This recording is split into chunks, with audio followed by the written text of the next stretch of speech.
Здравствуйте, в эфире новости спорта, в студии Власий Сергеев. Обладатель пояса абсолютного бойцовского чемпионата в легком весе россиянин Хабиб Нурмагомедов проведет бой с американцем Дастином Порье 7 сентября в Абу-Даби. Об этом сообщает пресс-служба промоушена. Поединок пройдет в рамках турнира UFC 242. Для 30-летнего россиянина этот бой станет второй защитой титула. В своей первой защите, которая прошла 6 октября прошлого года, Нурмагомедов победил ирландца Конора Макгрегора удушающим приемом в 4-м раунде. В активе Нурмагомедова 27 боев и ни одного поражения. На счету 30-летнего Порье 31 поединок, 25 побед и 5 поражений. Еще один бой признан несостоявшимся. Петербургский клуб «Зенит» занял 19-е место в клубном рейтинге Союза европейских футбольных ассоциаций. Об этом сообщает пресс-служба организации. Команда из Санкт-Петербурга набрала 72 тысячи баллов. Лидирует в рейтинге мадридский «Реал», в активе которого 146 тысяч очков. Второе место у испанской «Барселоны», у нее 138 тысяч баллов. На третьей строчке расположилась немецкая «Бавария», на ее счету 128 тысяч очков. Другой российский клуб «ЦСКА» занимает 32-ю строчку. Краснодар расположился на 43-й позиции, «Локомотив» на 54-й, «Спартак» на 89-й и «Динамо» на 91-й строке. Бывший защитник сборной России по футболу Сергей Игнашевич назначен главным тренером «Торпедо». Об этом сообщает пресс-служба московского клуба. Контракт с 39-летним специалистом подписан на 1 год. В минувшем сезоне Игнашевич входил в тренерский штаб молодежной команды московского ЦСКА. В «Торпедо» он сменил Игоря Колыванова, который возглавлял команду с 2017 года. Игнашевич является воспитанником «Торпедо». В качестве игрока защитник выступал за самарские «Крылья Советов», московские клубы «Локомотив» и «ЦСКА». В составе сборной России на его счету 127 матчей.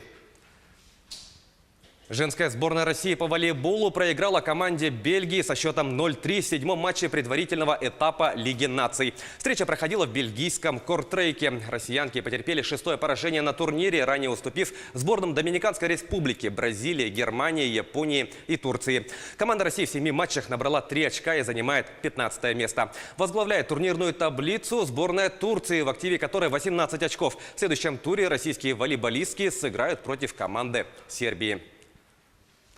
Греческий тренер Димитрис Итудис подписал новый контракт с московским баскетбольным клубом ЦСКА. Об этом сообщает пресс-служба клуба. Соглашение с 48-летним специалистом рассчитано до конца сезона 2020-2021. Итудис возглавляет армейский клуб с 2014 года. Под его руководством ЦСКА дважды выигрывал Евролигу. Также греческий тренер привел команду к 4 победам в единой лиге ВТБ. В финале единой лиги текущего сезона подопечные Итудиса сыграют с подмосковными «Химками». Первые 2 игры серии до 3 побед пройдут в Москве 5 и 7 июня.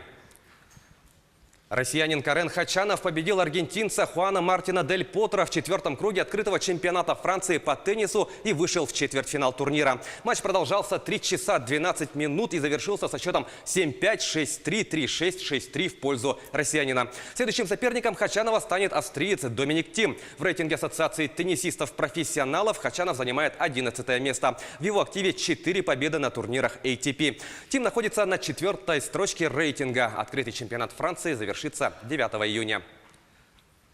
В Якутске стартовал чемпионат республики по стрельбе из лука. В течение 2 дней 128 спортсменов из 26 районов Якутии поспорят за 6 комплектов медалей. В личном первенстве в категориях классический и блочный лук, а также в командной смешанной стрельбе среди женщин и мужчин.